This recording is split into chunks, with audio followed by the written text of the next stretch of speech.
Hello everyone, and Merry Christmas. As you and your families gather to celebrate the holidays, we want to take a moment to send greetings from our family. From me, from Michelle, from Malia, Sasha, and from Bo. This is our first Christmas in the White House, and we are so grateful for this extraordinary experience. Not far from here in the Blue Room is the official White House Christmas tree.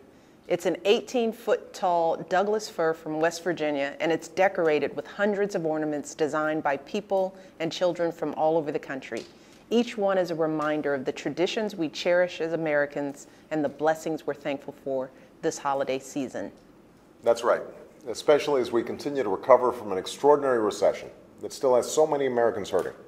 Parents without a job who struggled to put presents under the Christmas tree, families and neighbors who've seen their homes foreclosed, and folks wondering what the new year will bring.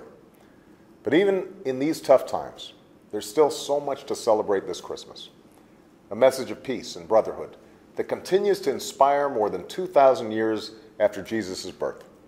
The love of family and friends, the bonds of community and country, and the character and courage of our men and women in uniform who are far from home for the holidays, away from their families, risking their lives to protect ours.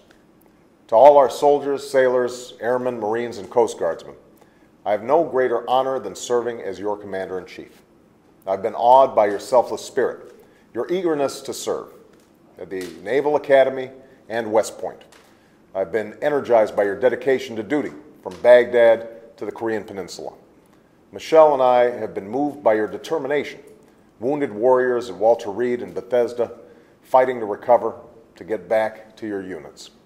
And I've been humbled profoundly by patriots who have made the ultimate sacrifice for our freedom, in flag-draped caskets coming home at Dover, in the quiet solitude of Arlington.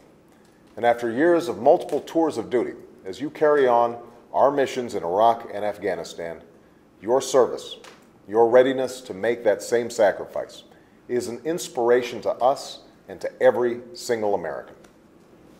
And so are your families. As First Lady, one of my greatest privileges is to visit with military families across the country. I've met military spouses doing the parenting of two, keeping the household together, juggling play dates and soccer games, helping with homework, doing everything they can to make the kids feel okay, even as they try to hide their own fears and worries. I've met kids who wonder when mom or dad is coming home, grandparents and relatives who step in to care for wounded warriors, and folks trying to carry on after losing the person they loved most in the world.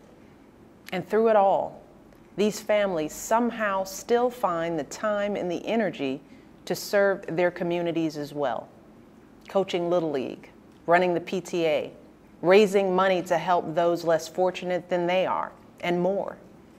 But even these strong military families can use a hand, especially during the holidays. If you live near a military base, you can reach out through your workplaces, your schools, your churches. There's so many ways to help, with childcare, with errands, or just by bringing over a home-cooked meal. Even if you don't know a military family nearby, your family can still help by donating or volunteering at organizations that support military families.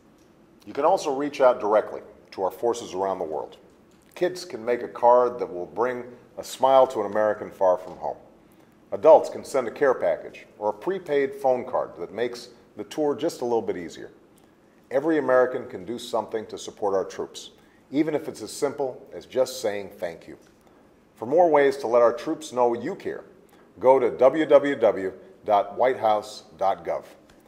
So to all our men and women in uniform spending the holidays far away from home, whether it's at a base here in the States, a mess hall in Iraq, or a remote outpost in Afghanistan, know that you are in our thoughts and in our prayers.